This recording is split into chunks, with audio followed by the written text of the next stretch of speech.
activos sustanciales se contienen en anexos, cuadros, tabla de doble entrada que establecen las condiciones, porcentajes, límites, cantidades y niveles, según las cuales deben realizarse las distintas actividades. Ok, eso es lo que dice básicamente Jacqueline, ¿no? Pero ¿se Claro. le ocurre un ejemplo, algún, algún ejemplo, alguna idea al respecto? Yo lo interpreto como aquellas limitaciones que se le podrían atribuir a las personas cuando vayan a utilizar básicamente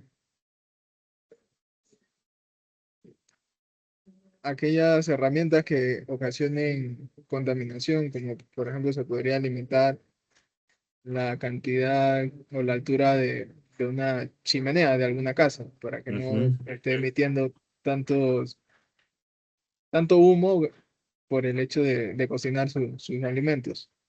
Ya. Em,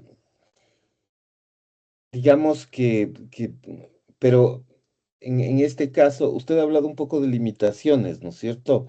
Pero ¿dónde opera el derecho ambiental? Por ejemplo, en ese caso en el que usted dice hay alguna emisión eh, exagerada o hay una, digamos que una cantidad fuera de lo permitido, que es más o menos lo que, le, digamos, puedo entender de su ejemplo. ¿Dónde está o cómo opera el derecho ambiental en ese caso? Esa sería la pregunta. El derecho ambiental en este caso se operaría de manera preventiva para Ya, prevenir. ¿cómo sería esa operación preventiva? Sería poner un límite de la cantidad de humo que podría emitir una chimenea y con eso provocar un equilibrio entre, que sea proporcional entre lo que las personas podrían emitir en humo o en pocas palabras contaminar. Ya, o sea, usted está hablando básicamente de medidas, ¿no? Es lo que le entiendo, de valores, ¿no? Sí, De medidas. sí, doctor. Claro. Sí, ese es un ejemplo, ¿no? Es un ejemplo bastante claro. Es un Eso, ejemplo. disculpe. Dígame, me diga. También en este caso podría ser los vehículos que emiten el CO2 Ah, que en grandes cantidades, que igual pues termina contaminando a las grandes ciudades, claro, que ocasiona que haya mal olor de los gases que emiten los vehículos. de Entonces acuerdo. también existiría en un caso específico, pues un ejemplo, porque suele haber también en caso de algunas ciudades ya más grandes, por ejemplo Quito, que puede haber una gran cantidad de vehículos, hasta a veces más que personas, y también hace congestionamiento de tráfico, y eso emite también una gran cantidad de contaminación para la ciudad en Claro, este caso. de acuerdo. Sí, ese es un buen ejemplo. O sea, en la práctica lo que estamos diciendo es, y digamos si usted lo hace bien en ese sentido, el ejemplo clásico es los límites permisibles, que es lo que usted empezó diciendo, ¿no? Los límites permisibles. Y esto tiene una trascendencia, está relacionada con las medidas. Estamos hablando de medición. O sea, la base técnica metajurídica quiere decir que el derecho ambiental utiliza otras ramas de la ciencia. En este caso, por ejemplo, cuando está hablando usted de emisiones, está hablando de química. Básicamente es química, ¿no? Lo que usted plantea.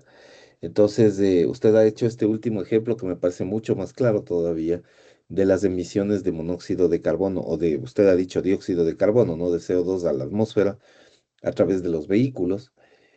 Claro, el CO2 o el dióxido de carbono expulsado a través de los vehículos al aire provoca una contaminación.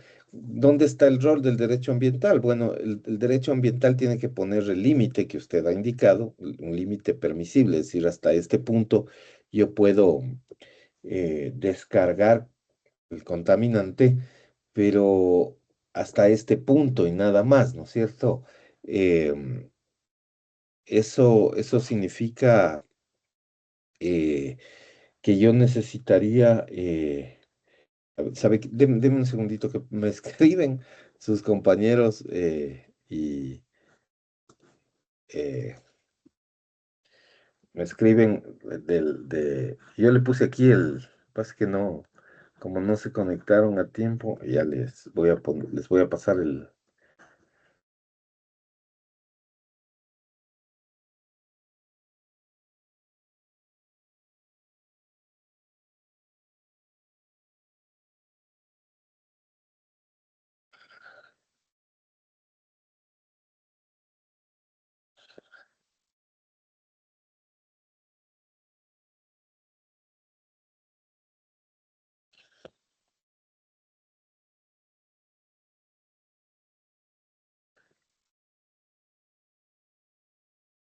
ya, bueno, espero que con eso se contacten, ¿no? Listo, ok, veamos si así nos contactamos.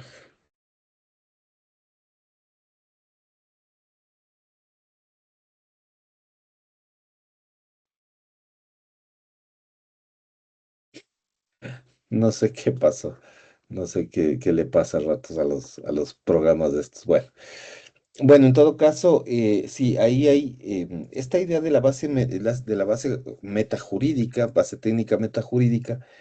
Claro, tiene que ver con estos dos componentes. Uno, que el derecho no puede llegar a un valor. O sea, eh, digamos en Quito, que es la ordenanza más común, las ordenanzas metropolitanas de ambiente le permiten una emisión por vehículo de hasta 20 partículas por millón de monóxido de carbono, ¿no?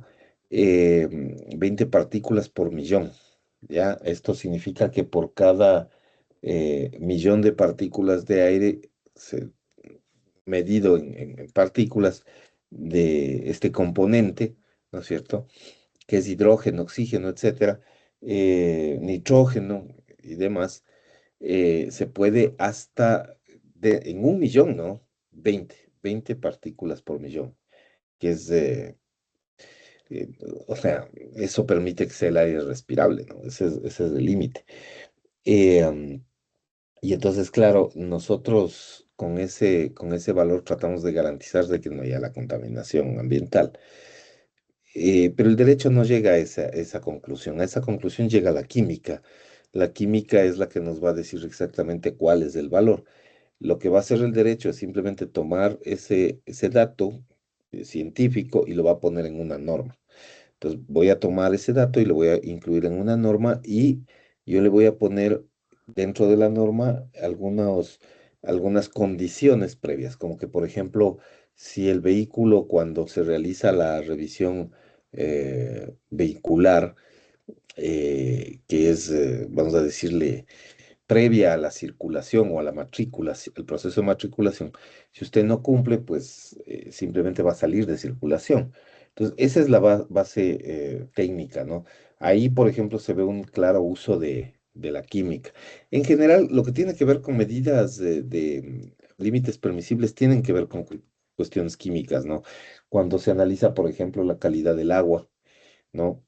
También se hacen mediciones, ¿no? Respecto a las descargas de los contaminantes que se hacen en el agua, para saber cuánto es tolerable o cuánto el ecosistema puede tolerar en función de algún tipo de contaminante que puede ser, vamos a decir, puede ser ácido sulfúrico, puede ser coliformes, pueden ser, bueno, diferentes tipos de contaminantes, ¿no? Ahí nosotros vamos a tener un valor. Y ese valor lo va a entregar la parte química, ¿no es cierto? Es la cuestión básica. Entonces, hay una base técnica en el derecho ambiental que es metajurídica porque está más allá de lo jurídico, ¿no? Siempre esta definición metajurídica es trascendente principalmente por eso. Bueno, entonces una base técnica metajurídica, ¿no? Luego, aparte de esta base técnica metajurídica, nosotros tenemos, pues, otra de las características es la distribución equitativa de costos. Vamos a ver. Ya no. Has dejado de compartir. Distribución equitativa de costos. Señora Barge, ¿qué será la distribución equitativa de costos? ¿Qué significa eso?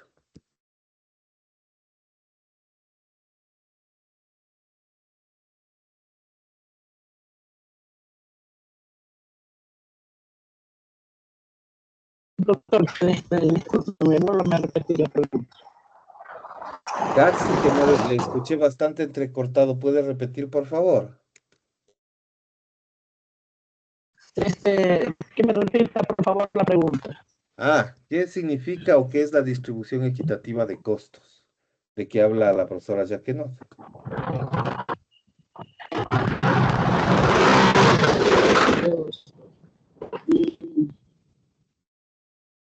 Puede ser el doctor. También que de pronto significa que los gastos o daños ambientales deben de ser asumidos de manera justa por quienes generan el impacto o se benefician de una actividad. En derecho ambiental se relaciona con el principio de que quien contamina paga. Ejemplos, si una fábrica contamina un río, la empresa debe pagar la limpieza.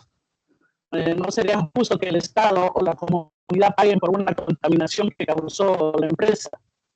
Ok. En fin, la distribución equitativa de costos busca que los gastos de prevención, control y reparación ambiental sean asumidos de forma justa por quienes. Ok. ¿Sabe cómo se llama ese principio? ¿Cómo se le conoce internacionalmente a ese principio? O sea, es una característica del derecho ambiental, ¿no? Pero se traduce en un principio súper conocido en materia ambiental, eh, que el que lo trae Jacquenot también, ¿no? ¿Cómo se llama?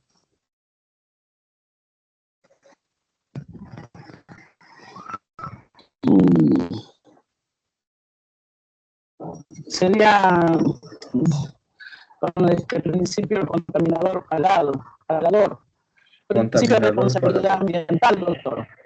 No, es el contaminador pagador que dijo usted al inicio, ¿no? Quien contamina paga. Ese es el Sí. principio, ¿no? Es el principio. Uh-huh. Em, el principio contaminador pagador. Ese es el principio, ¿no? Así es como se plantea.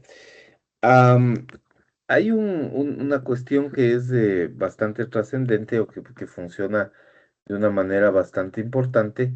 em,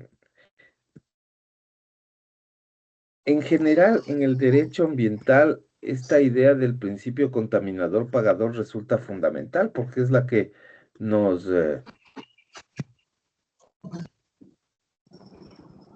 que nos a ratos se desconecta, no sé por qué le pasa eso, pero a ratos se desconecta esto.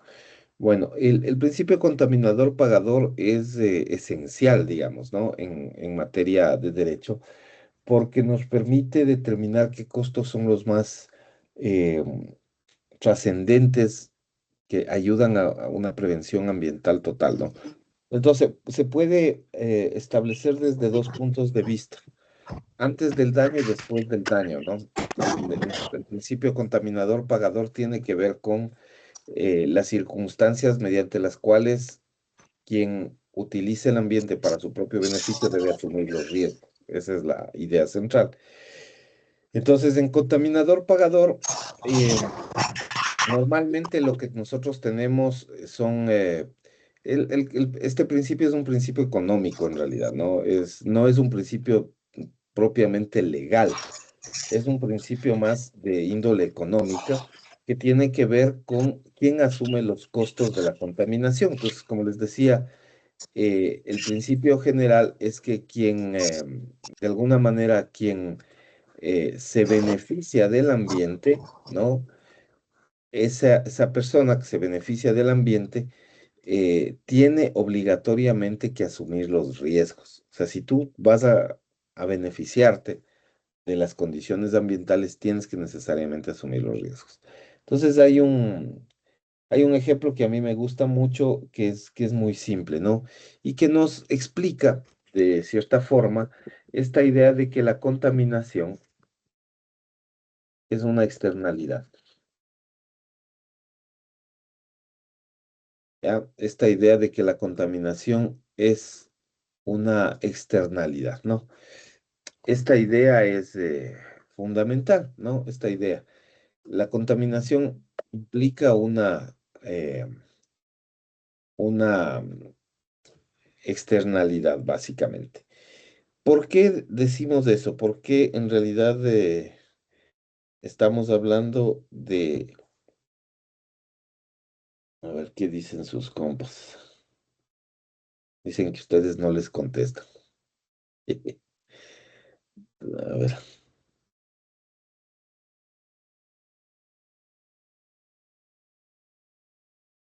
veamos.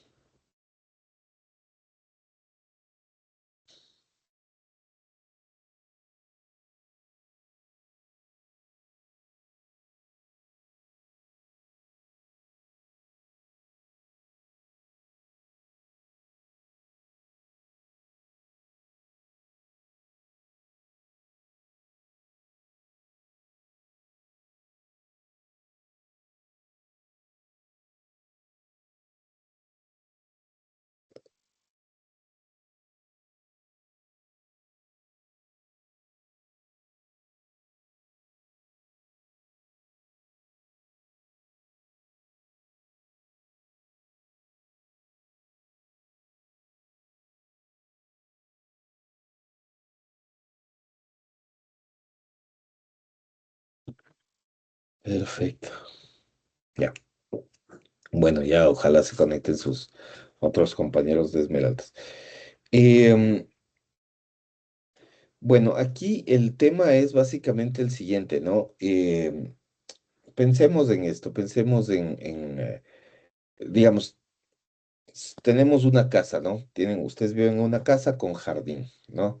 Y quizás valga la pena hacer aquí un pequeño gráfico, ¿no? Siempre son interesantes esos gráficos, ¿no? Supóngase que usted tiene una casa, ¿ya? Y esta casa está, digamos, lindera con una casa vecina. Entonces, toda la casa, digamos, el espacio de su casa es este, ¿ya? Este es el espacio de su casa, ¿ya? Esta parte azulita, ¿ya? Esta es la casa vecina, vamos a decirlo así, ¿ya? Y lo que ven en negro, la parte negra es el terreno, ¿no? Entonces, esta es su casa, ¿no? Y vamos a decir que en la casa vecina, su vecino ha sembrado un frondoso árbol, ¿ya? Cuyas ramas no solo están en su propiedad, sino que, como ustedes ven, traspasa un poco a su terreno, ¿no? A su jardín, ¿ya? Entonces, claro, normalmente un árbol muta de hojas, y entonces cuando las hojas ya maduran se caen, eh, y claro, se- el árbol no es que puede determinar en dónde lanzar las hojas, simplemente las lanza. Digamos, el árbol no identifica propiedad. Entonces, claro, muchas de esas hojas caen en su jardín, en el jardín de ustedes, eh, ensuciando su patio. Eso significa que usted cada vez que sale al jardín mira hojas que han caído y tiene que recogerlas, o sea, tiene que barrer y tiene que recogerlas porque cuando llueve, no sé si han visto que pasa esto, nos llueve y empieza a volverse como lodoso empieza a volver como una masa y a veces huele feo también, porque las hojas entran en descomposición, se van pudriendo. Entonces, si usted, digamos, no barre a diario, resulta que si usted deja pasar unos 15 días, unas 3 semanas, un mes, tiene una masa ahí mojada que no le permite, es decir, que le estorba, no le molesta, porque además no es ni su árbol, ¿no? Es el árbol del vecino. Entonces, es molesto eso, ¿no? Es una falta de respeto para ustedes. Entonces, Claro, en un momento determinado, esta caída de las hojas, que es una utilidad para el vecino, porque el vecino tiene el árbol frondoso, ¿no? Que está muy bien y todo lo demás es bonito. Por ahí tiene hasta un columpio ahí para sus hijitos y todo. Pero para ustedes es una molestia, porque no está en su terreno y solamente les lanza basura, ¿no? Que son las hojas secas. Entonces, eso en materia ambiental y en materia económica, sobre todo, se llama externalidad. Es una externalidad. Es decir, es un factor externo a la vida no, cotidiana del árbol. Es un factor externo. Y todo factor externo se llama externalidad. Es una externalidad. Eh, mm, esta externalidad les causa problemas a ustedes, porque ustedes se ven obligados a limpiar, ¿no es cierto? Se ven obligados a mantener despejada la zona, ¿no? Por ahí usted tiene niños chiquitos, tiene una mascota. Entonces, claro, si sale la mascota, se mete ahí, se enloda las patas, luego entra a su casa, ensucia su casa, o su hijito va y está ahí jugando con él. Claro, se ensucia, se come, los niños chiquitos tienden a veces a comerse la tierra. Bueno, las hojas y todo esto es complejo, ¿no? Es complicado y eso disgusta. Entonces, claro, en un momento determinado ustedes van a terminar diciéndole al vecino, oiga, usted va a tener que podar el árbol para que no me caigan las hojas a mí. O sea, que caigan a su lado está bien, porque usted es el dueño, usted se beneficia, pero a mí no me bote las hojas. Entonces, pode o venga y mande a alguien que limpie mi jardín todos los días. Claro, porque no es mi árbol. Eso es lo que se llama una externalidad. ¿Ya? Esa es una externalidad. ¿Y qué es lo que nos dice entonces? Ya que no, dice, quien contamina, que pague. Entonces el dueño del árbol, del cual caen las hojas a su jardín, que pague la limpieza, que corte, que pode el árbol, para que no le caigan más hojas al vecino, ¿no? Entonces esa es la idea. Eso tiene un nombre en economía y que el derecho también de alguna manera lo ha aceptado. Eso se llama internalizar las externalidades. Internalizar las externalidades significa asumir los costos. Internalizar, o sea, ser interno, meter en mis costos el valor de la contaminación. Eso es lo que están haciendo, básicamente, ¿no? Internalizar las externalidades. Y pasa con todo, ¿no? Pasa con todo. Em, en realidad, pagar, por ejemplo, la idea de la recolección de basura, ¿no? Nosotros generamos la basura. Y en todas las ciudades, pues hay un sistema de recolección de basura. Eso es una internalización de externalidad, porque tú eres el que genera la basura, no otro, tú. Entonces tienes que pagar una tasa para que alguien recoja esa basura y se lleve. Pero tienes que pagar, porque de otro modo lo que va a pasar es que tú vas a ir a tirar en cualquier lado y vas a provocar contaminación. Pues eso no puedes hacer. ¿Por qué? Porque la gente que vive en ese otro lugar, cerca de la quebrada o cerca del riachuelo, donde uno va y tira la basura de manera descuidada, va a sentir el efecto de esa basura, por los olores, por la contaminación, por los mosquitos, por todo. Entonces hay que, digamos, pagar para que se lleven la basura y se lleven a un lugar donde no produzca daño a un tercero. Eso es internalizar las externalidades, ¿no? Lo mismo en el caso de las emisiones de monóxido de carbono en los vehículos. Claro, si tú vas a hacerle una revisión de tránsito, yo no sé si en Esmeraldas ya existe eso, nunca me pude enterar, pero por ejemplo aquí en Quito, antes de hacer la matriculación, lo que les contaba, le haces una revisión mecánica vehicular y le pones un opacímetro para ver cuántas partículas por millón emite. Si emite más de las 20, no te matriculan hasta que tú arregles el vehículo.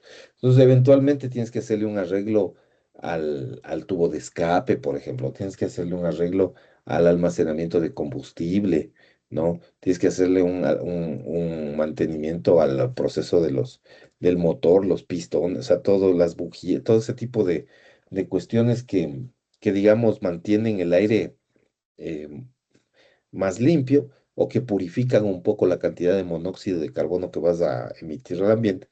Eso tienes que arreglarlo tú y eso significa que tú internalizas ese costo. Es decir, tú te acoges al costo y nada más y tienes que pagar por ello. Entonces, esa es internalización de las externalidades, ¿ya? Esto básicamente, ¿no? A ver, aquí veamos si le subimos a esto. Esto decíamos ahí, más arriba, eso ya.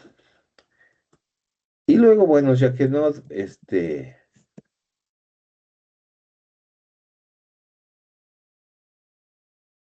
ya.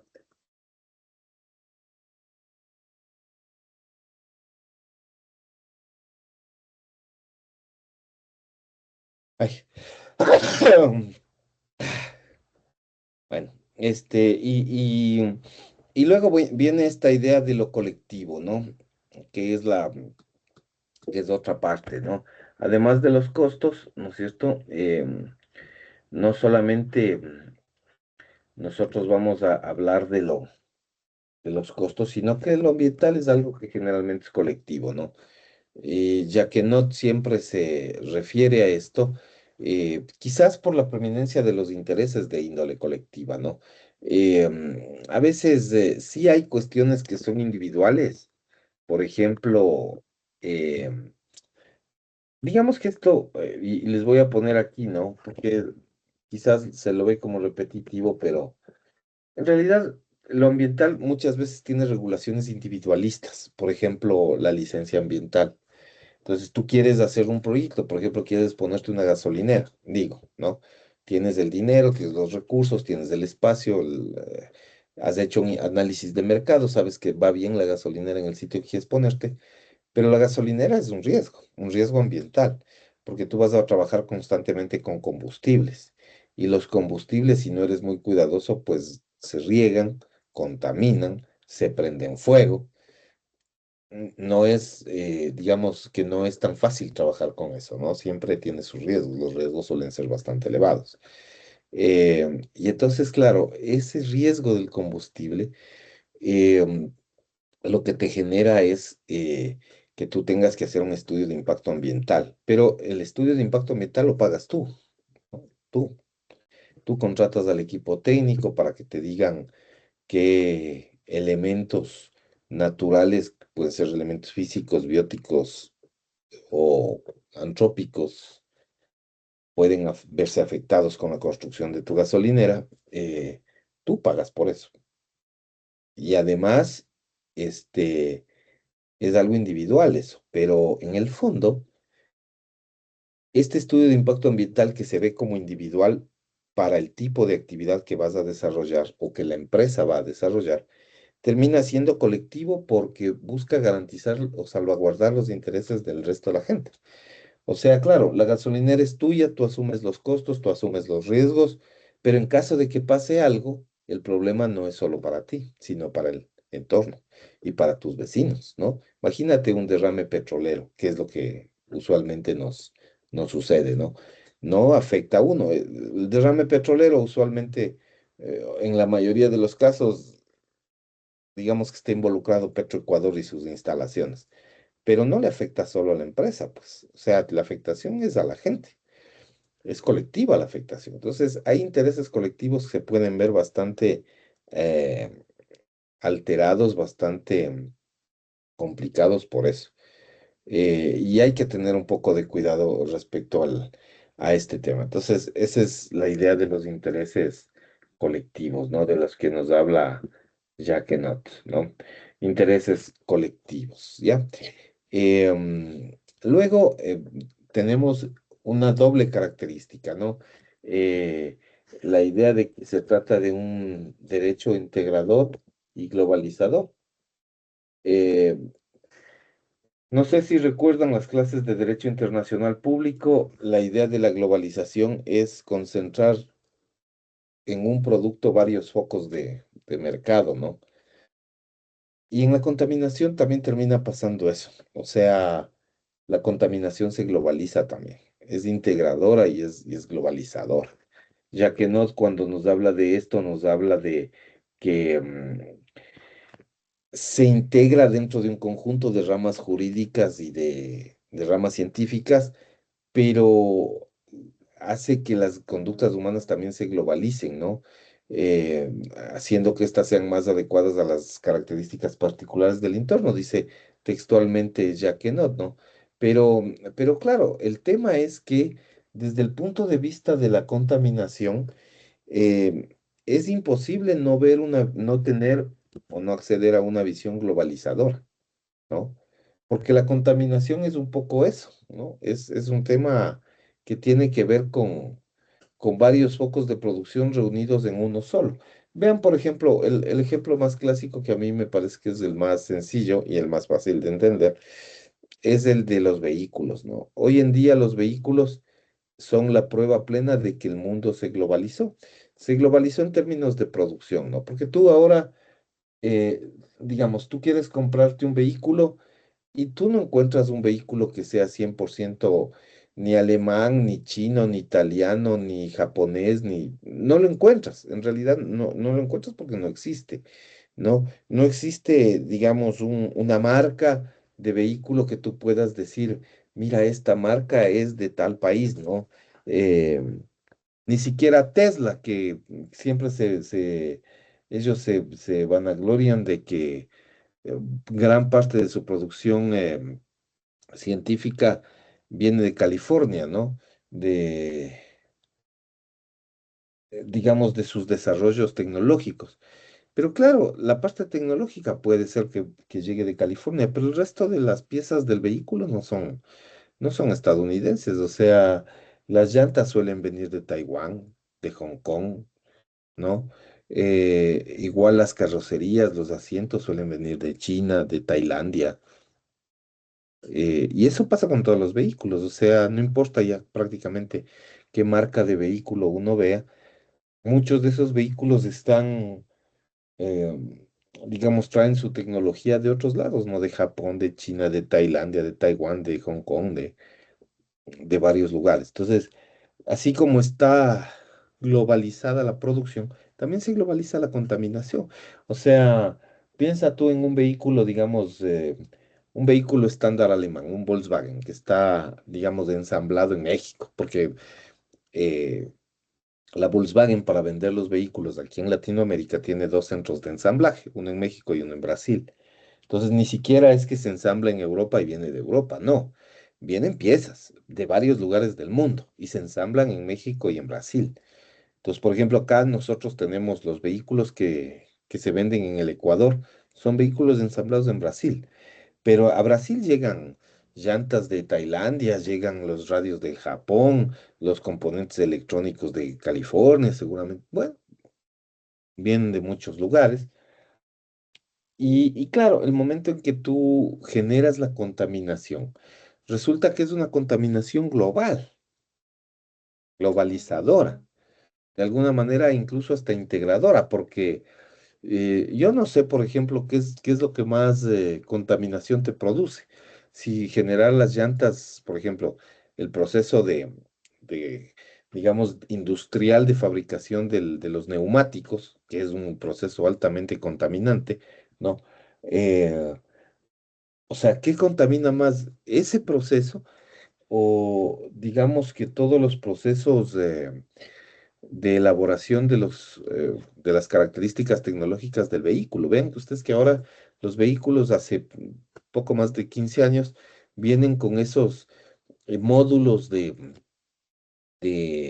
control, o sea, que controlan todas vamos a decir, las funcionalidades del vehículo y que tienen no sé si han visto ustedes esta idea de como em, de o sea, son productos algunos ya de inteligencia artificial, pero claro, tienen un nivel tecnológico muy específico, ¿no? Les dicen cerebros además, ¿no? Son unas computadoras o son unos servidores que controlan diferentes funcionalidades del vehículo, ¿no? Los focos, el arranque, la inyección electrónica, eh, la rotación de los neumáticos, la dirección hidráulica, o sea, es prácticamente es un cerebro, ¿no? O sea, así le dicen además, ¿no? Comúnmente nosotros le llamamos a esa pieza del vehículo el cerebro, pero es claro, es un ordenador que controla todas las piezas. Entonces, yo, por ejemplo, hace unos 6 meses o 7 meses, este, veía que decían que gran parte de los diseños que se estaban haciendo, por ejemplo, en inteligencia artificial, consumen, digamos, que porque yo me acuerdo que se estaba poniendo de moda de que la gente se tomaba fotos y le cargaba en ChatGPT y se hacía una como caricatura o una cosa así. Yo veía que eso estaba como en boga, pero decían que esa caricatura gastaba hasta 10 litros de agua, ¿no? Porque se requiere el agua en general para enfriar ciertos equipos, ¿no? Em, Esos son principios básicos. De hecho, en Esmeralda se usa mucho el agua del río Esmeraldas para enfriar varias de las turbinas de termoesmeraldas de la Select, ¿no? O sea, claro, el agua tiene esa propiedad de que, digamos, en estado natural no está caliente, eh, tiene un nivel de temperatura que ayuda a bajar la temperatura de otros objetos. Entonces, ese es un uso convencional, ¿no? Que se le da. Entonces, digamos, a mí, si me preguntas cuánta contaminación te genera fabricar un neumático con todo lo que eso implica, que es procesar el petróleo, darle la forma del caucho, hacer ciertos pasos químicos, algún tema de metalurgia. Eso es contaminante, es bastante contaminante. O enfriar las máquinas de la inteligencia artificial para armar digamos, los ordenadores de los vehículos. O sea, ¿cuál contamina más? Yo no sé. No me atrevería a decir cuál, porque es difícil saber. Pero lo que sí sucede es que efectivamente, sea lo uno, sea lo otro, los dos son contaminantes. Pero los dos pueden provenir de diferentes lugares. O sea, las llantas suelen venir de Tailandia, de China, ¿no? De Taiwán. Suelen venir las llantas. Y claro, y la inteligencia artificial normalmente viene de Japón o de California. Y claro, en todos esos lugares, para esa producción, generas un nivel de contaminación. Entonces, ahí vemos un carácter súper globalizador de la contaminación y obviamente el derecho ambiental, como responde a esas realidades, tiene que ser también globalizador. Entonces, no necesitas simplemente tú regular puntualmente, por ejemplo, eh, quiero solo regular lo que se hace en el proceso de ensamblaje, ¿no? Del Volkswagen en Brasil. Bueno, sí, es importante que regules eso, pero ¿y el resto? O sea, porque a Brasil ya solo llegan las piezas, los asientos, la carrocería, las llantas, la dirección, el material electrónico, o sea, lo mecánico, pero nada más. Entonces, ¿dónde regulas? Regulas en el país de origen, regulas en el lugar donde se ensambla, regulas donde se vende, ¿no? O sea, es complejo. Entonces, sí tiene que tener el derecho ambiental una línea muy grande de posibilidades de flexibilizarse hacia las regulaciones. Entonces, regular en un sitio o en otro sitio, eso siempre es importante, o regular en varios lugares al tiempo, ¿no? Que eso sería lo más trascendente. Eso, eso, bueno, es parte del proceso.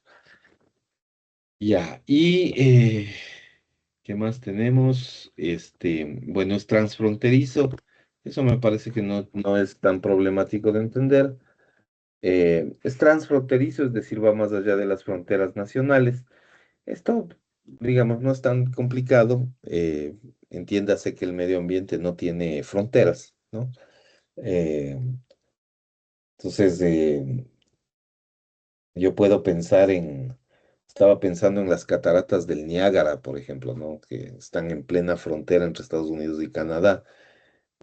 Cualquier daño es transfronterizo. O sea, cualquier daño, cualquier evento que se produzca contaminante o desastre natural en la zona, pues no es que afecta Digamos, no es que la contaminación se frena y dice, bueno, como esta contaminación viene de Argentina, solo contaminamos hasta el límite de Argentina y Brasil queda libre. La contaminación puede abarcar todo, ¿no? O sea, un barco, imagínate, y de esos que hacen turismo, que se vira, se derrama combustible, qué sé yo, eh, pues no es que se queda solo en Estados Unidos, ¿no? Ah, contaminar toda la zona, ¿no? Eso, digamos, no, la contaminación no tiene una barrera. Lo mismo se podría decir, por ejemplo, se me ocurre ahora las cataratas de Iguazú, ¿no? En la frontera entre Brasil y Argentina. También pasa medio lo mismo. Entonces, si hay contaminación, hay una cuestión fronteriza. Nosotros mismos compartimos todo el bosque del Putumayo con Colombia. Y si hay un derrame petrolero, si hay una tala agresiva, si hay un proceso minero ilegal, pues no es que afecta solo al Ecuador o si se hace en Colombia solo a Colombia, no es que es genérico, ¿no? O sea, es un proceso que va a abarcar toda la zona. Entonces el daño va a ser, digamos, en general para toda la zona. Ese es un tema que nos da esta idea de lo transfronterizo, ¿no? Y que eso generalmente va funcionando de esa manera. ¿Qué más? El derecho ambiental es particularmente dinámico, ¿ya? Es dinámico, que es cambiante, ¿no? Eh, la naturaleza mismo tiene una propia dinámica, tiene movimiento, ¿no? No está quieta, ¿no? Siempre hay variaciones, ¿no? El clima es variable, ¿no? Por ejemplo, tú tienes ciertos problemas ambientales en Esmeraldas por la condición climática, por el piso climático que tiene, porque está a nivel del mar, porque recibe la brisa marina, porque tiene una temperatura más alta. En cambio, si tú le comparas con, no sé, me invento con Riobamba o con la provincia de Chimborazo, digamos, como para comparar las dos provincias, claro, las dos tienen diferentes, digamos, realidades climáticas, no son dos pisos climáticos diferentes, la una ciudad está más alta que la otra, la una es más fría que la otra, la una tiene presencia más constante de lluvia, mayores temperaturas. Tiene otro tipo de vegetación, ¿no? O sea, no es que una sea más importante que la otra, no, son diferentes y cada una responde a problemas distintos, de tal manera que esa dinámica es algo que el derecho ambiental debe acoger. Tú no puedes, por ejemplo, ir y aplicar medidas ecosistémicas de Chimborazo en Esmeraldas, ni al revés, ¿no? Porque podrías causar un grave desastre, ¿no? Ambientalmente hablando, ¿no? Entonces, claro, hay especificidades y por eso el derecho ambiental tiene que adaptarse a esas especificidades, ¿no? Los planes de manejo de las áreas protegidas son el ejemplo esencial. Ahí tú estableces los tipos de intervención, cómo debe funcionar el tema y cómo debe transmitirse, digamos, ¿no? De alguna manera. Em, Esto es parte de lo esencial del proceso, ¿no? Bueno, es diverso y es distinto, ¿no? Es diverso y es distinto. Vamos a ponerle los dos. Es una rama diversa y distinta, una rama del derecho, ¿no? Porque los sistemas naturales son complejos, requieren diversidad y se requiere adecuaciones a distintas conductas. O sea, tú no puedes, por ejemplo, en las ciudades hay mascotas, ¿no? Y de hecho hay animales que no están digamos, en cautiverio. Hay perros callejeros, gatos callejeros. Entonces tú, por ejemplo, no puedes aplicar el mismo tipo de política para la fauna urbana que para la fauna silvestre, ¿no es cierto? O sea, eh, yo voy a encontrar cierto tipo de fauna, no sé, en el Parque Nacional eh, eh, Cayambe Coca, por decir algo. Yo ahí voy a encontrar un tipo de fauna con ciertas características. Yo tengo que aplicar ahí ciertas medidas acordes a eso. Pues no le puedo comparar con lo que pasa en Quito, en Esmeraldas, con la fauna urbana, con los perros, con los gatos. O sea, nunca podría aplicar medidas parecidas. Hay diversidad y esa diversidad tiene que digamos, respetarse, ¿no? De alguna manera, tiene que armonizarse, ¿no? Em, y claro, eso también tiene que ver con la distintividad del derecho, ¿no? Porque hay singularidades, ¿no? Propias de cada lugar y entonces el derecho tiene que tener eh, ciertas cuestiones súper puntuales, ciertos elementos diferenciadores claros que no puedes aplicar de manera uniforme, ¿no? Por ejemplo, Esmeraldas es una provincia rica en manglar. Yo tengo que buscar la protección del manglar. Eso es claro. Eso yo no puedo hacer. Por ejemplo, yo no puedo poner el mismo presupuesto que uso en Esmeraldas para cuidar el manglar. Yo no puedo ponerle en la Amazonía o en la sierra porque no hay manglar. O sea, hay otro tipo de especies, ¿no? Digamos, yo acá en la sierra, gran parte de lo que es más riesgoso es el cóndor, por ejemplo, ¿no? El cóndor andino es una especie que está hace muchos años en alto riesgo o alto peligro de extinción, ¿no? De desaparecer. Entonces, por ejemplo, eso me parece que no, uno no puede salirse de ahí, ¿no? De esa estructura. Tienes que mantener esa visión, ¿no? Em, Fíjate que hay sistemas naturales que tienen mucha complejidad, incluso algunos que han sido alterados por el ser humano. Por ejemplo, si alguna vez tienen la oportunidad de visitar el proyecto Paute en Cañar, el proyecto de energía eléctrica Paute, es impresionante ahí, por ejemplo, en digamos, bueno, en las tres captaciones, ¿no? Ya sea en Paute mismo, Paute propiamente dicho, o en Mazar, o más adelante en Sopladora, es impresionante ver cómo, por ejemplo, el estancamiento de las aguas, sobre todo en Mazar se ve mucho, ¿no? En Mazar tienen un enorme, eh, digamos, un estanque, ¿no? Un estanque grandísimo. Este, les compartí mal. Tiene un estanque grande, ¿no? Súper útil, donde está el agua lista para generar energía eléctrica. Pero cuando tú te vas, es impresionante. Tú puedes ir por la carretera y tú te paras en un sitio, hay varios miradores en la carretera, y tú puedes ver desde arriba lo que está pasando en el embalse, ¿no? Todo este embalse gigante. Y a mí siempre me llamó la atención el tema de los microclimas, ¿no? Que existen en la zona, microclimas. O sea, como hay una presencia enorme de agua, parece que esa cantidad de agua almacenada en un solo lugar atrae mucho más agua, o sea, la lluvia.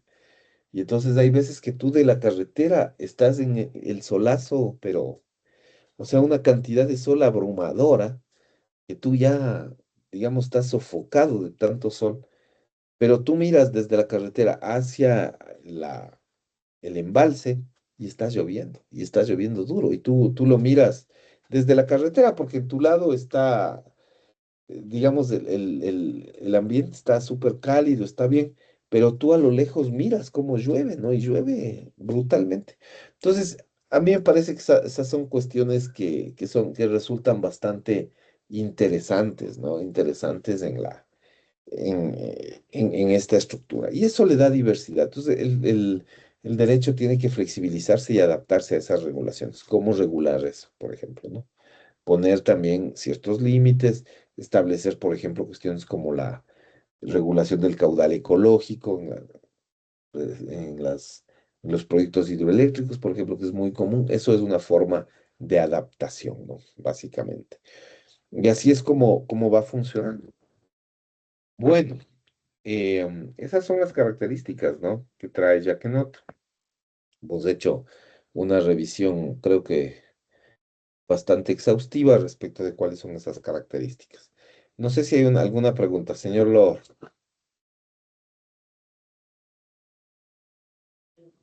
De mi parte está todo claro, doctor. Ok, chévere, señora Barre, por favor, preguntas. Eh, Está claro, doctor. Ok, muchas gracias. Bueno, vamos a pasar con el último tema, ¿no? Que es el de las ecofilosofías. Ya, y para esto hay un texto que yo les cargué en el campus virtual, que es el texto de Marcos. Entonces les pregunto a los dos si tienen alguna inquietud respecto de términos, respecto de conceptos, respecto de algún tema en particular en el cual ustedes crean que necesitan reforzar un poco.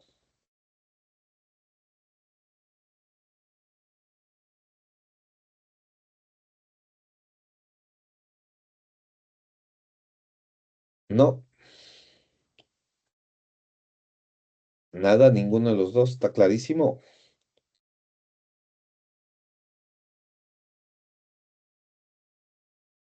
No,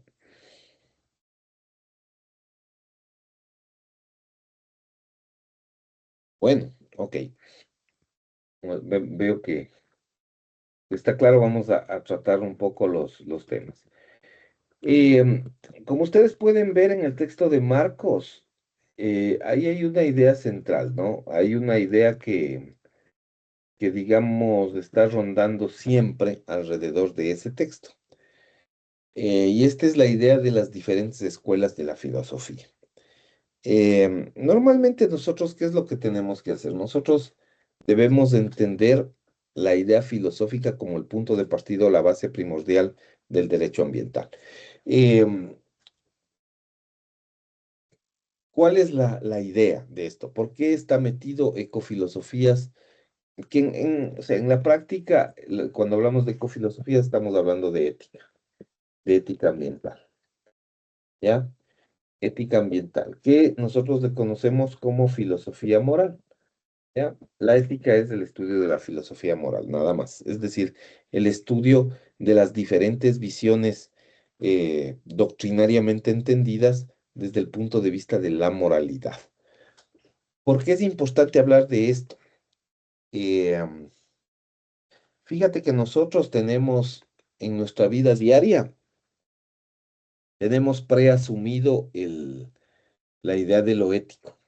La ética básicamente se refiere a establecer las condiciones bajo las cuales algo es bueno o malo, algo es correcto o incorrecto, algo está bien o mal, en suma, ¿no? Esa es la idea de la ética, ¿ya? Entonces, cabe preguntarnos, bueno, ¿para qué estudias ética en derecho? En derecho ambiental, ¿qué tiene que ver con derecho ambiental? ¿Para qué sirve estudiar ética? Y claro, la respuesta tiene que ver con que en el derecho ambiental se trata de una doctrina naciente, de una rama del derecho que está en proceso de formación. Es un bebé de pecho, diríamos, frente a las otras ramas. Entonces, por ejemplo, yo les pongo el ejemplo más fácil, el derecho penal. El derecho penal es un derecho que nosotros antes de entrar a la universidad ya lo tenemos preasumido, ya está preasumido. ¿Y por qué está preasumido? Es porque en general todos tenemos la idea de qué es lo que está bien y qué es lo que está mal. No nos hacemos mucho lío sobre eso, ¿no? Nosotros, por ejemplo, sabemos de antemano, antes de estudiar derecho ya nosotros sabemos que robar está mal, es lo malo. Robar o matar o engañar o estafar está mal, pero ya lo sabemos, o sea, no necesitamos que alguien nos explique, lo damos por sentado. ¿Por qué se da por sentado esto? Es porque en general lo que va a pasar es que nosotros eh, desde muy pequeños ya sabemos diferenciar entre lo que es bueno y es malo, porque son ramas del derecho que tienen 5000 años de vida. O sea, el derecho civil, el derecho penal son ramas del derecho muy antiguas, ¿no? 3000 años, al menos. versus una rama naciente como la del derecho ambiental, que por ahí tiene en el mejor de los casos 100 años, ¿no? De desarrollo. Eh, y digo, en los orígenes eh, más remotos. O sea, es una rama nueva, ¿no? Una rama en discusión. Entonces yo, por ejemplo, les puedo decir, ¿quién puede estar en contra de la idea de que matar sea malo? Todo mundo sabe que matar está mal. Hasta los mismos delincuentes que cometen la acción saben que está mal.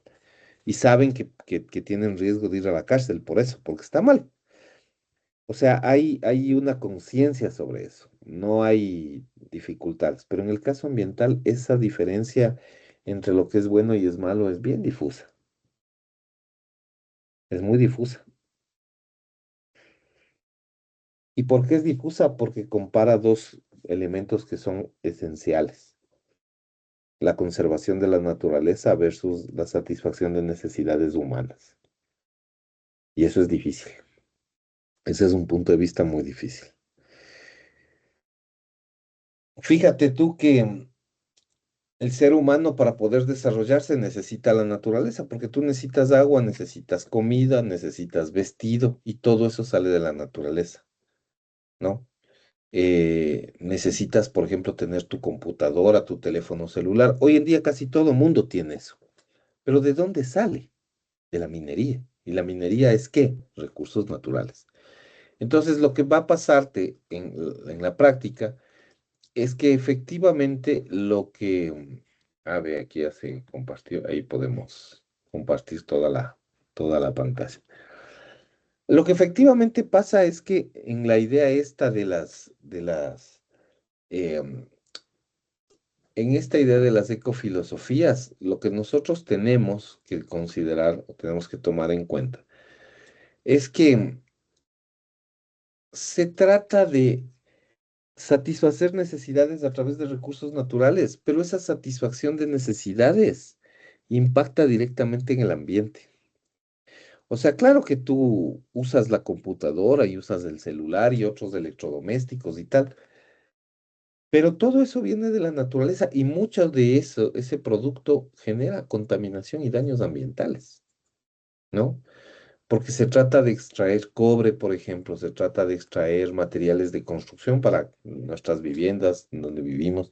Se trata de obtener lo que les llaman las tierras raras, que ustedes han de ver durante el último año, al menos se ha hablado mucho de las tierras raras de Ucrania, ¿no? Por la guerra con Rusia. Digamos, claro, es que ahí tienes algunos elementos que en el celular son fundamentales para que funcione tu celular. Entonces ahí están metidos algunos metales y todo eso viene de la naturaleza y muchas veces viene a un costo elevado porque efectivamente el riesgo de que se produzca un daño, un accidente ambiental de grandes proporciones es alto. Entonces, el satisfacer las necesidades humanas tiene un costo y el costo es ambiental. En el otro lado, en cambio, de la variable, tienes la necesidad de conservar la naturaleza. Entonces, ¿qué significa conservar la naturaleza? Pues significa simplemente que tú vas a tener que acoplarte a lo que la naturaleza te diga. No explotar, por ejemplo, conservar, es decir, no tocar un área natural protegida y tal. Pero ¿te imaginas lo que significa conservar recursos naturales sin tocar? ¿Te imaginas lo que significa que nosotros no logremos eso en la práctica? Conservar significa que tal vez no puedas satisfacer las necesidades humanas. Si tienes un área protegida, tú no puedes sembrar, no puedes abrir caminos, no puedes hacer nada. No puedes obtener servicios de los animales, servicios ecosistémicos, ni carne, ni huevos, ni leche, ni lana, o sea, nada. ¿Qué es lo que pone eso en la balanza? Las necesidades humanas versus la naturaleza. Entonces, claro, se produce ahí un desbalance. Si tú te enfocas en las necesidades humanas, ¿quién sufre? La naturaleza.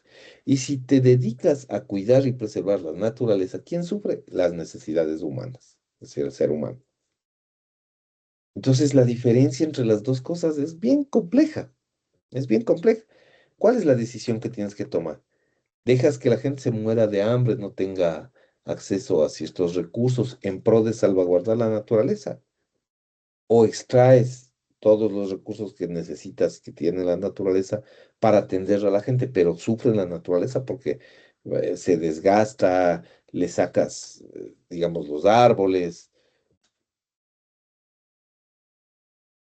Eso es lo que requiere un estudio, ¿no? En el campo ambiental. Necesitas como ver qué decisión tomas, cuál es la mejor decisión. Y eso es parte del proceso. Entonces, por ahí va el asunto y por eso es que se estudia un poco esta idea del derecho ambiental, ¿no? Y de la ética ambiental. Ahora, claro, la ética ambiental tiene escuelas. Y si ustedes ven en el caso de Marcos, ahí hay un montón que él habla de las futuras generaciones, del antropocentrismo fuerte, del antropocentrismo débil, del no antropocentrismo, del biocentrismo, del zoocentrismo, etcétera, etcétera. De la sintiencia, de un montón de elementos. Nosotros no podemos verlos todos en una clase, ¿no? Diría que a ratos ni en un solo semestre se avanzaría a ver todo eso. Es un campo y es un tema bastante amplio, bastante amplio. Eso lo que significa es que nosotros tenemos que ir como armando la estructura, ¿no? Y, y claro, como es un tema muy amplio, lo mejor me parece a mí que es organizar en función de tres temáticas básicas. El antropocentrismo,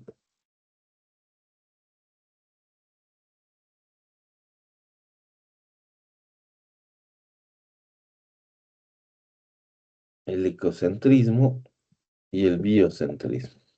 Aunque creo que están, vamos a poner al revés, porque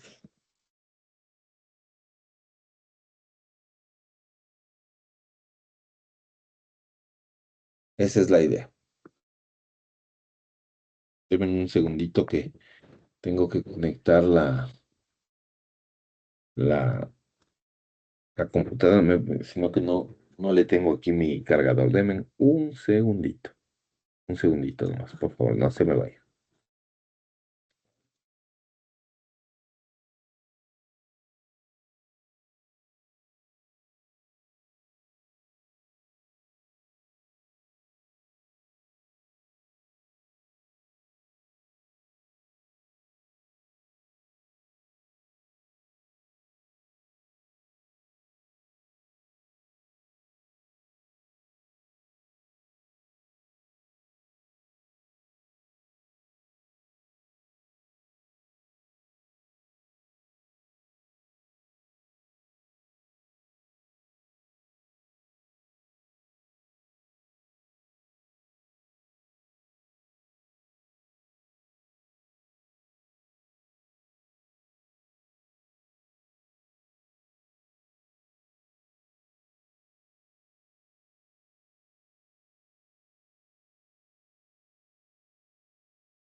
Disculpen que he dejado en en el carro, me tocó bajar. Bueno, antropocentrismo entonces, ¿no? La idea es que nosotros vamos a pensar en lo siguiente, ¿no? La primera escuela de la ética es el antropocentrismo Profesor Marcos le divide entre antropocentrismo fuerte y débil, ¿no? Eh, o moderado. Pero esa digamos, sí es una idea interesante, pero el antropocentrismo se puede ver desde una perspectiva global. Em, las ideas antropocéntricas hacen referencia a la filosofía clásica. Cuando hablo de filosofía clásica, pero no les estoy compartiendo.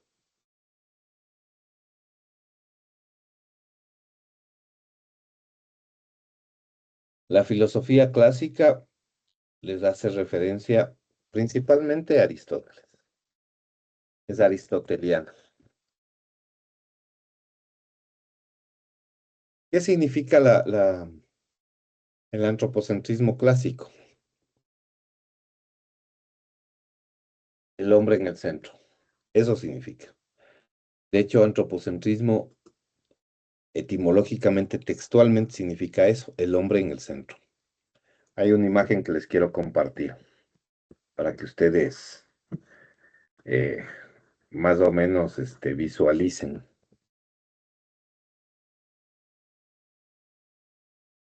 Voy a sacar a esa imagen. Por aquí le tengo, aquí está.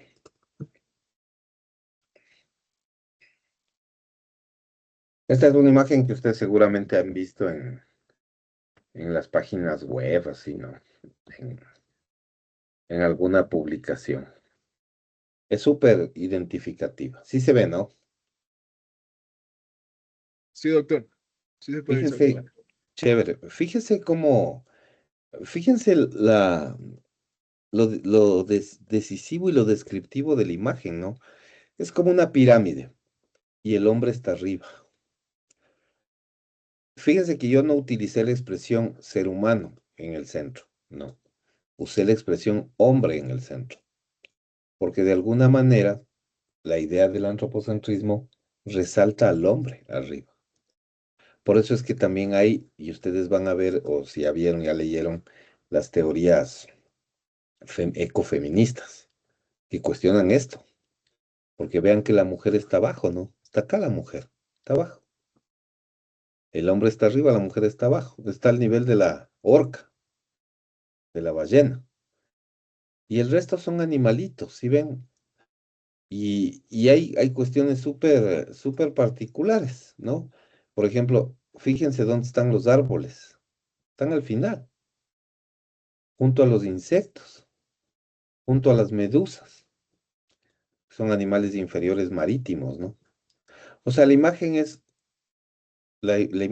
definitiva. Pues les digo que es una imagen que normalmente ustedes la ven en internet, así en algunos libros incluso se usa esa imagen.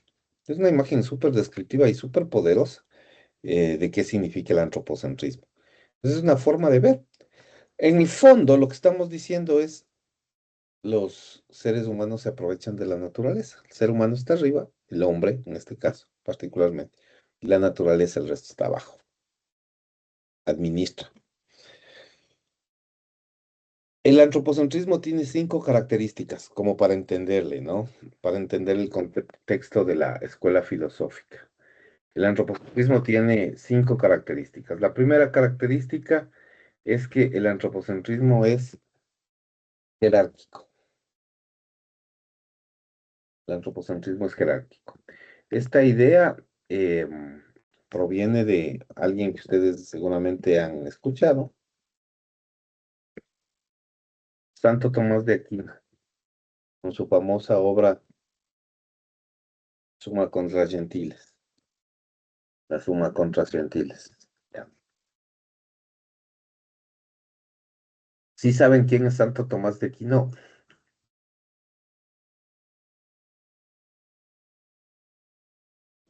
Doctor, sí lo he escuchado, pero no sé exactamente quién sea ni cuál es su impacto en la historia humana. Ok. ¿Qué, qué profesión o a qué supone que se dedicaba alguien que se llama Santo Tomás de Aquino? ¿A qué se sabría dedicar?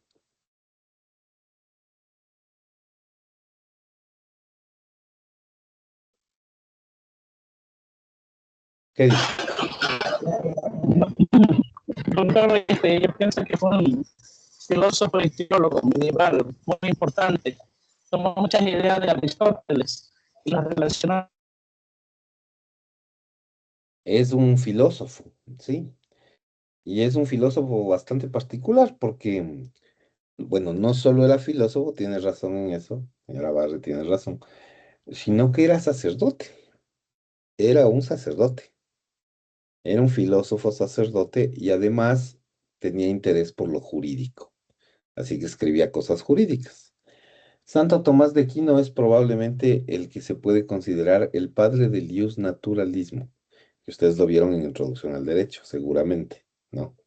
El padre del naturalismo. ¿Conmigo vieron eso? ¿Introducción al Derecho o Fundamentos del Derecho o Historia? ¿Qué vieron? Doctor, como usted vimos historia del derecho del primer semestre. Ah, Historia. Introducción al Entonces, derecho vino con el doctor Guaira. Y claro, ya, sí, sí escuchamos de líos naturales. claro. Sí, ¿No? Eh, claro, a mí, digamos, a mí me encanta eso, entonces yo generalmente le suelo citar mucho al Santo Tomás de Aquino, porque es el padre del naturalismo, ¿no? Que es lo que teníamos antes de lo que tenemos ahora, que es positivismo. Bueno, este caballero, digamos que la jerarquía no es que la trató él, ya se trató con Aristóteles, ¿no? Antes. Pero la descripción que hace Santo Tomás de Aquino me parece que es la más idónea. Santo Tomás de Aquino dice que digamos, el pueblo de Dios, ¿no? Se puede dividir jerárquicamente. Entonces, los seres que habitan el planeta tienen jerarquías, es lo que dice, ¿no? Considerando que él era un sacerdote, abogado, y que hablaba de jerarquías, ¿qué ser consideran ustedes que según él estaría más arriba? ¿Cuál suponen que será? sería Dios, doctor. Dios, claro, total. Dios sería el primer, vamos a decir, el primer ser. Dios sería el primer ser. Después de Dios,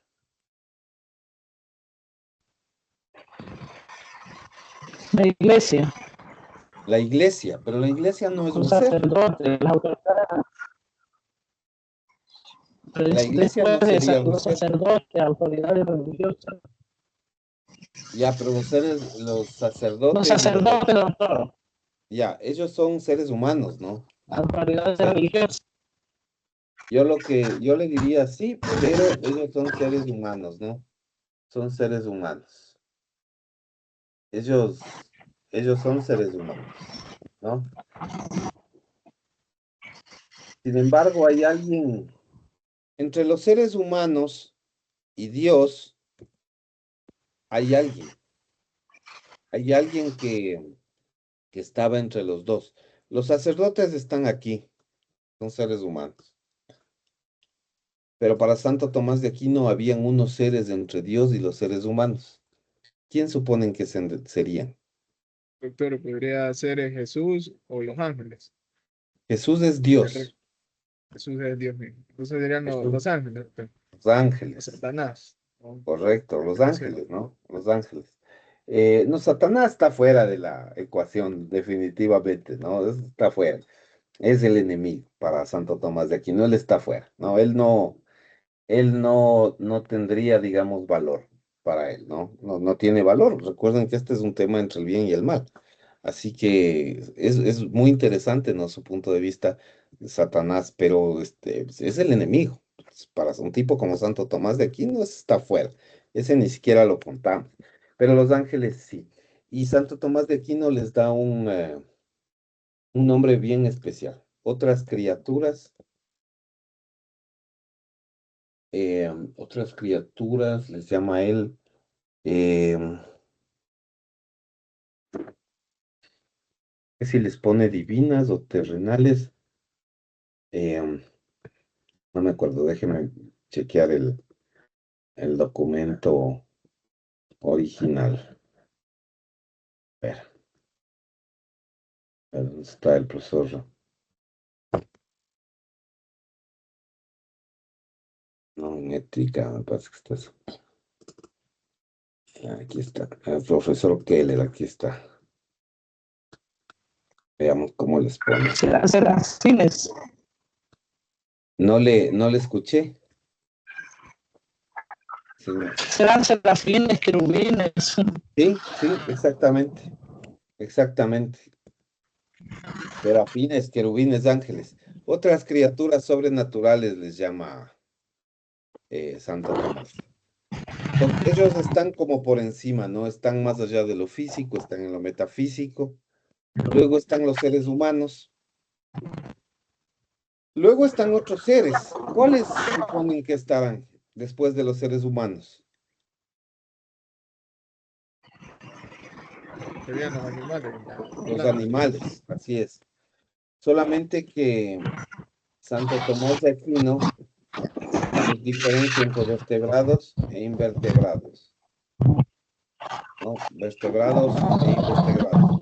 ¿Cuál es la diferencia entre los dos?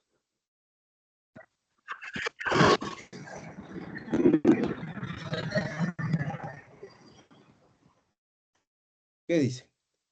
¿Cuál es la diferencia entre los vertebrados y los invertebrados?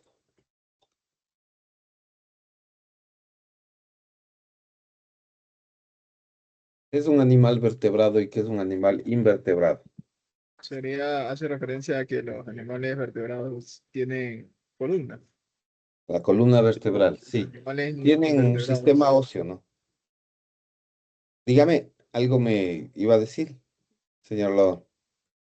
Y que los invertebrados no tienen una columna vertebral y un esqueleto interno. Correcto, correcto. No tienen un esqueleto, ¿no? No tienen un sistema óseo. Esa es la diferencia. Y claro, Santo Tomás les diferencia, ¿no? Les pone en una mejor categoría a los que sí tienen huesos, diferencia a los otros. ¿Cuál más, qué otro ser estará más abajo? Podrían ser los insectos, doctor, insectos, hongos, Invertebrados son esos. Esos son invertebrados. Ya están ahí, digamos. las plantas, ¿no? Las plantas, claro. Las plantas. Después de las plantas, ya nos faltan dos nomás.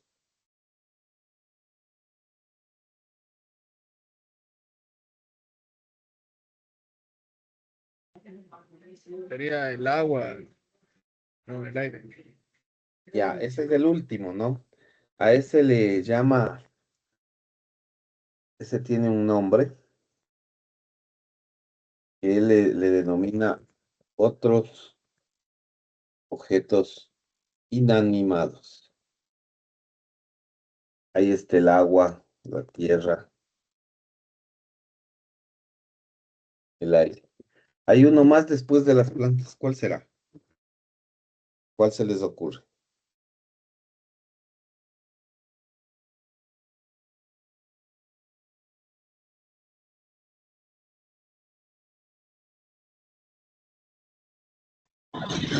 Sería, doctor, las tierra, minerales, correcto, dinero.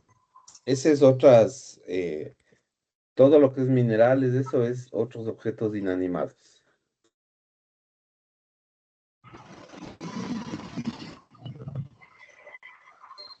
¿Cuál estará ahí? ¿Qué más hay en la naturaleza?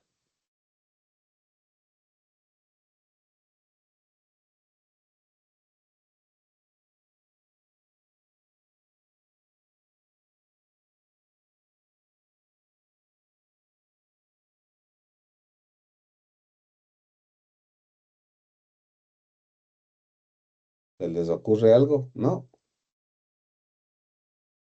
no. Bueno, yo les digo. Los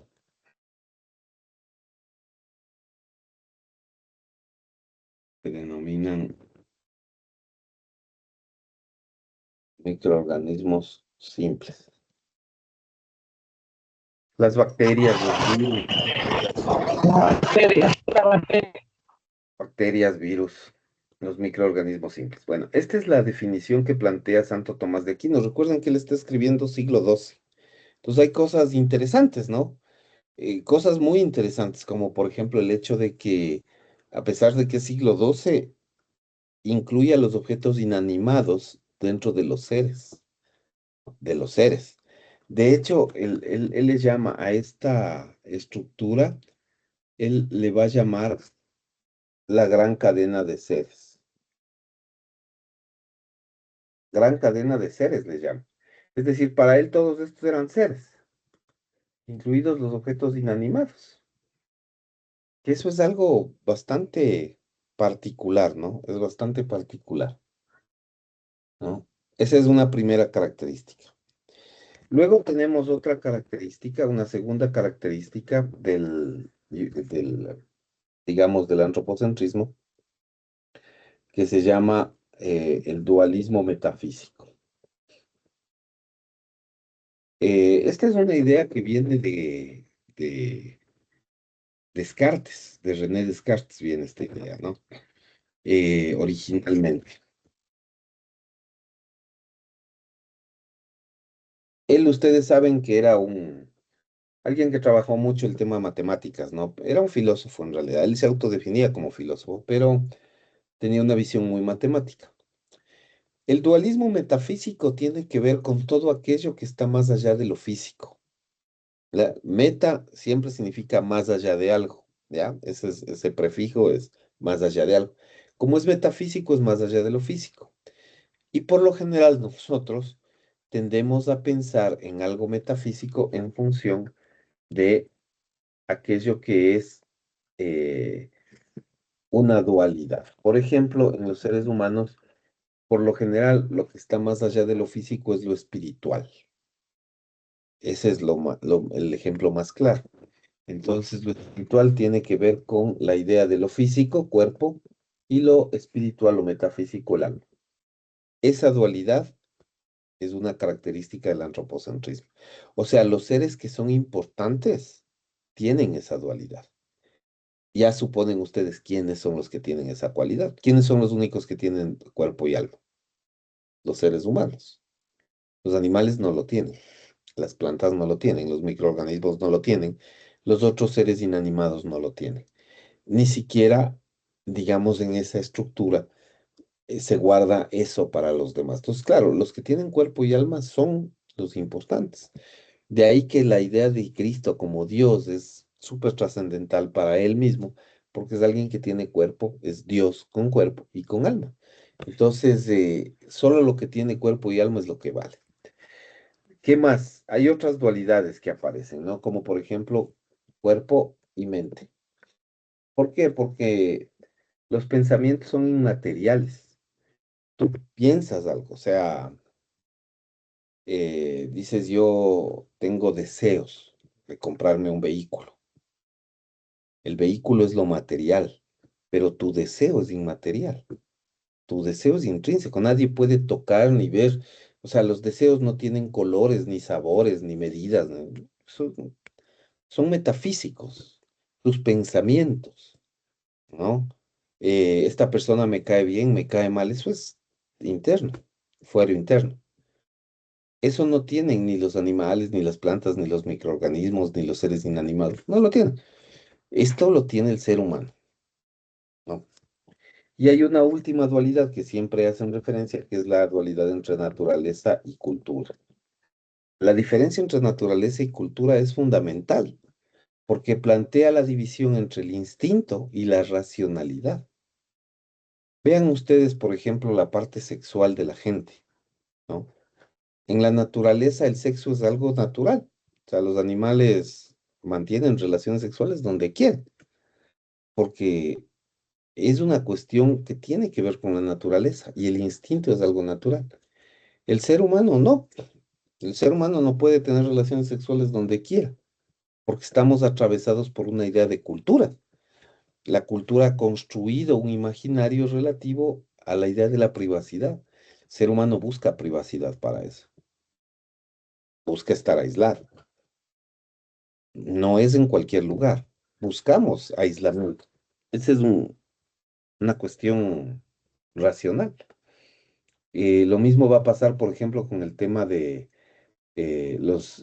por ejemplo, los excrementos, ¿no? Esta idea de comer y excretar, eso es natural. Eso es algo que pasa con los animales también y con los desechos en general, ¿no? Eso que les contaba al inicio de la clase, las plantas, cuando ya las hojas se dañan, pues se pudren y se caen. Se caen en cualquier lado, no diferencian un lugar.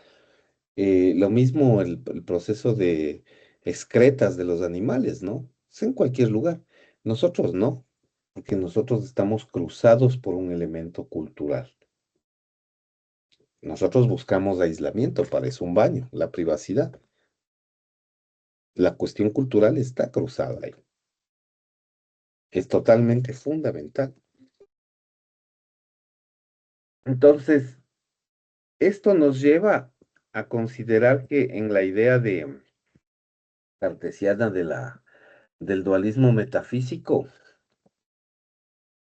los seres están dotados de razón, de raciocinio, porque la idea de la existencia del alma descansa sobre la racionalidad.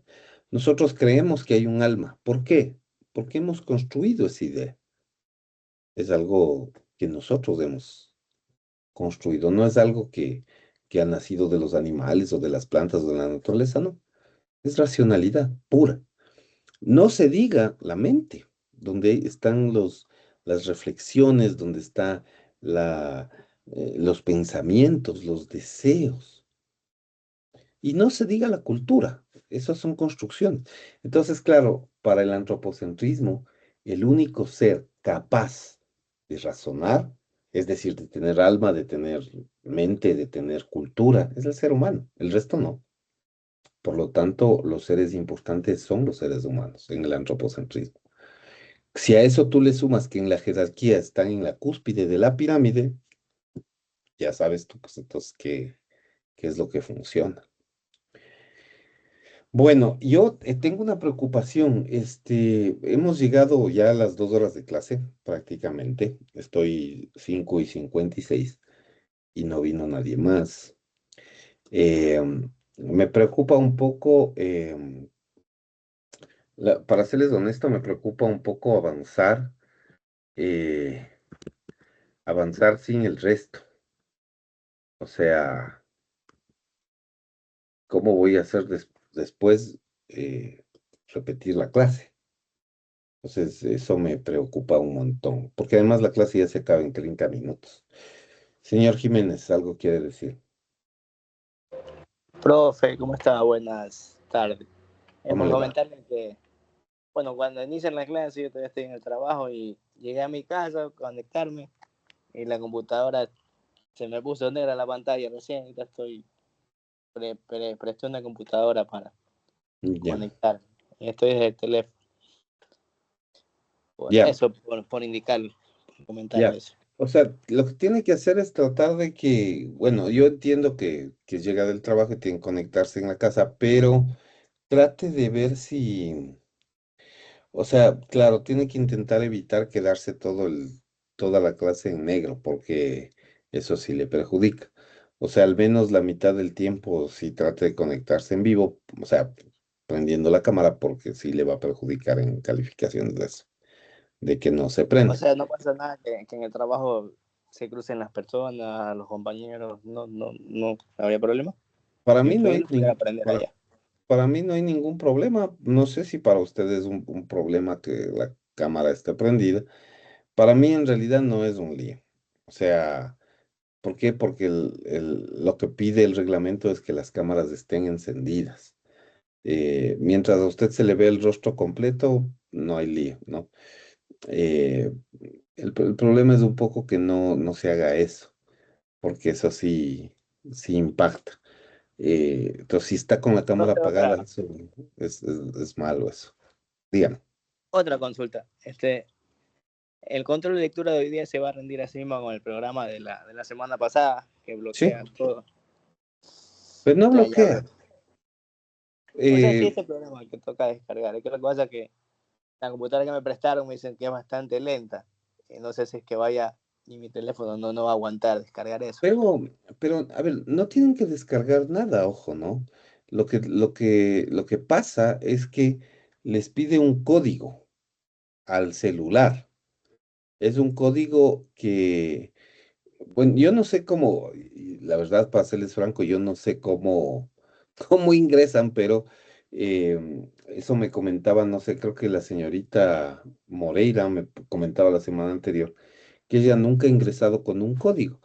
Pero en realidad, hace más de un año atrás, quizás un año y medio, eh, hubo un correo electrónico del prorectorado indicando que todos teníamos que ingresar con ese código, profesores, estudiantes, administrativos, todos. Entonces es el Authenticator que usted le pide un código y que usted tiene que ingresar el código que le llega al teléfono.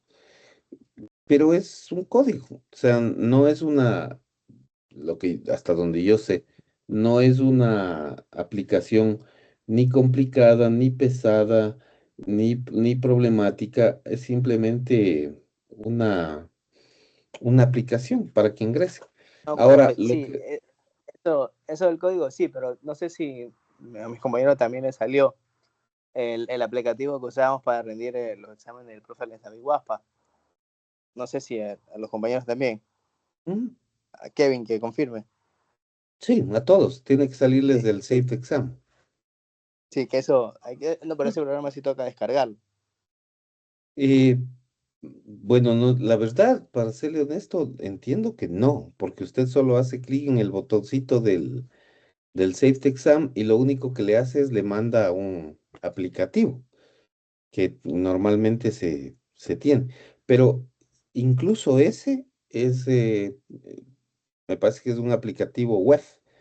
No, entiendo que no tiene ni mucho peso. El tema es que, claro, tienen que ingresar y tienen que responder. Eso es algo que sí se está usando. O sea, eso se ha pedido que se use, porque evita que ustedes tengan contacto con páginas web y ese tipo de cosas. Entonces, eso sí se usa. Eso sí se usa. Yo normalmente no lo usaba, pero sí hay una disposición de que se usen todas las herramientas.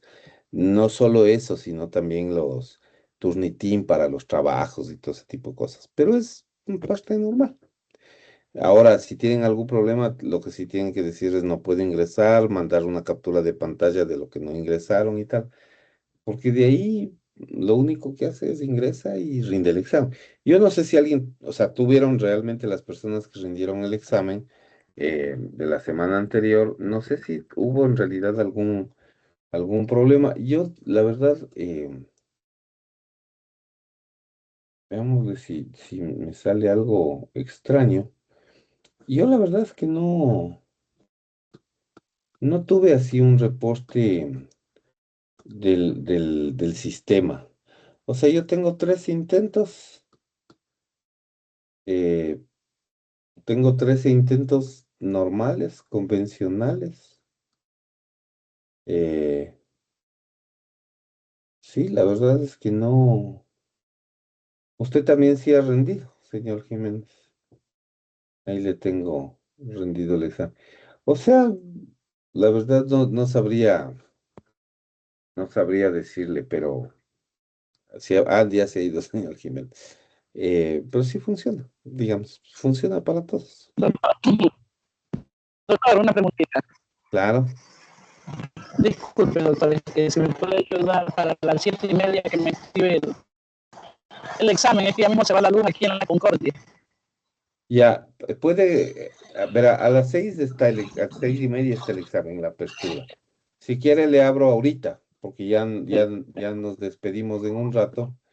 Entonces, si quiere, le abro ahorita para que ingrese y haga. No, a las 7:30, por favor. Porque dijeron que a las 7:30 llega la luz nuevamente, está programado. A O esa sea, el hora, por examen, favor. el examen está hasta las 9 de la noche, abierto. Ya. O sea, no hay lío.